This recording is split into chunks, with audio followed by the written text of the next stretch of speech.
the One Hand on the Future EP. I've got that right, haven't I? One Hand on the Future. On the Future. Okay. Wow, dude. That's just nuts. It's insane. Cheers. Did you? That's the forthcoming single. That's the next one out. Yeah. Release date on that? You want to tell the My Soul family? We got a no, not yet. I don't know. Oh, just watch it. I don't know yet. But yeah, that's the next single. So that's the follow up to Say Something. Yeah. Cool. So you produced that one? No, I didn't produce it. Karma Kid produced it. Okay. I was in the room with him whilst he produced it. Okay. We made it together, but Karma Kid is the producer. Karma Kid is the producer on that one. So I mean, you're working at the moment. It seems with everyone who's anyone. Like coming off the back of the Joker EP, presenting yourself, of course. You've now done the single Say Something with K-Tronada. Yeah. You've got a record out there with Tom Misch, who's like the coolest kid out there right now. And obviously, Karma Kid's like, is this you kind of going to the label, right, this is who I want to work with? Yeah? You know what? It's weird how they come about. Like, with the K-Tronada one, I was following him on Twitter. Right. And out of nowhere, he followed me back. And I was just like, you know what? This is rare. I'm going to message him. I'm just going to chance it and be like, if you ever wanted to work, I'd be down. He's like, cool, here's a lot of beats. And I was not expecting it. So how did he hear your vocal? I mean, he must have heard your vocal to say, I'm going to send this kid my beats. I don't know. He heard it. And that was it. Then... do you gamble at all? No. No, I don't. Doing a lottery this weekend, man. I'll back every single number that you do. That's amazing, though. It's not just luck. I know what... obviously you're doing what you're doing, but that's so nice that because K-Tronada for me is one of the king producers right now. Yeah, he's definitely doing and done big things already. So. And I think he's only just begun.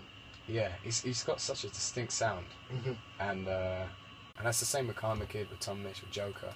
Like when you hear their production, you know it's them, and I think that's a luxury to be able to work with people who've got that. You know what I mean? Because there's so many producers, there's so many artists who are still finding themselves. But what I do, the common denominator obviously is yourself. And even though you've got those distinctly different production sounds, you still manage to jump on and make it a Zak Abel record. That's not easy to do. It's not easy to do. So, I mean, is there a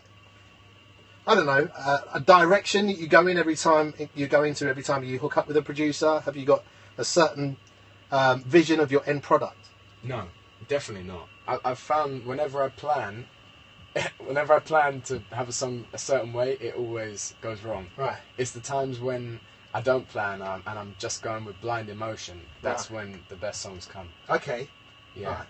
So, I know you was very excited when I came to say hello, obviously, when you was in the green room. Yeah. And he was like, Ronnie, I'm starting my album Thursday. Yeah. That's amazing. So, I mean...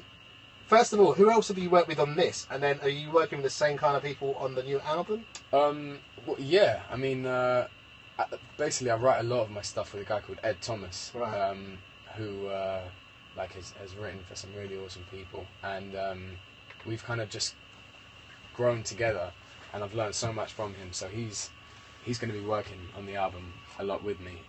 Also, Stuart Zender from Jamiroquai, and Joker. I guess that's like... So that's going to be the crux of the album? I guess so, but I'm not closed off to other producers who want to get involved. Like, I think there's always places to explore, and there's always someone who can give something, so... Yeah. Hey, listen, fresh new talent is a beautiful thing, but, like I said, you're 20, you've got a long way to, I don't know, you're already hitting heights as far as I'm concerned in soul music, and what I've played is just, I think you're just brushing the surface. How did it start for you? Like, did you go to music college? Have you wanted to do this? I've always been singing. Every singer will always say, I've been singing since I can remember, and it's like a dream. Like, but I don't know. Like, I've always been singing. If I'm honest, like, when I was 9 to like about 16, music wasn't really my, like, it wasn't what I was focused on 100%. Okay. I was actually more into table tennis. Seriously? Oh, I'm going to have to give you another table tennis one of these days, man. You probably thrashed me, but I fancy myself, you know what I mean? That was my thing. Is he good? Have you seen him play? Oh, no, really? Alright, cool, we'll do it. We'll do this to be continued.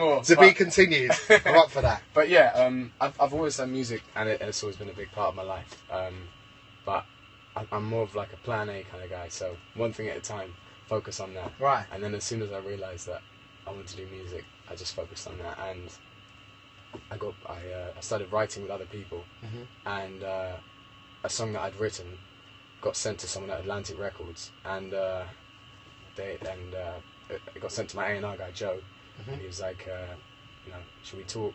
Do you want to have a meeting? Just off the back of a couple of records. Yeah, and me and my management were like, I've written like 2 songs. Are you sure you want to talk now? Like, I think it's a bit early. And he was like, no, it's cool. Let's have a meeting. And I'm thankful because I guess he saw something in me and was willing to put the time in and develop me, which is a luxury nowadays. Yeah, for sure. For labels to do that. And with Atlantic, I've been able to figure out who I am as an artist and try out new stuff and get it wrong a lot, and you know what I mean that's a big thing. You know what, like, you've just taken the words out of my mouth, because in this day and age, like, major labels, they don't really do this development thing anymore, and the fact that Atlantic have done that, props. It's like, I have to hold my hand out and tip my hat to Atlantic for doing that. So you've been kind of in the making since you was like 17, signed over there, and you already had a representation. You talked about your management kind of at an early age like that. How did you link up with management? I mean, my cousin, her best friend was looking to get into management. So my cousin was like, can you check out my cousin? He's a singer. Oh, okay, so it was a family thing. Yeah, right. And most of the time that never amounts to anything. But that's how it happened, basically. Well, it's nice that you've had someone behind you, family member, to have my back. The get-go. From the get-go. Okay, so have you got any other family members that are into music? Any siblings that sing? Or is it just you? Like, not that I know of. Not that I know of. All right, listen, I think what we should do, let's play another record. I want to play, because there's so many great records just on this EP. Do you know what I mean? I love Soul Child. Oh, cheers. Might have to try and play that a little bit later as well. Don't Belong is one of my favourites as well. Oh, cool. Fancy playing that? Sure. What we should do, actually, we should pay some bills. So let's go to a short break. Yeah, and then because I've just had a look. I've just had a look at the time. So it's 25 minutes past 10. My special guest, Zak Abel, in the house. Let's go to a short break. Come back with some more music from the man himself.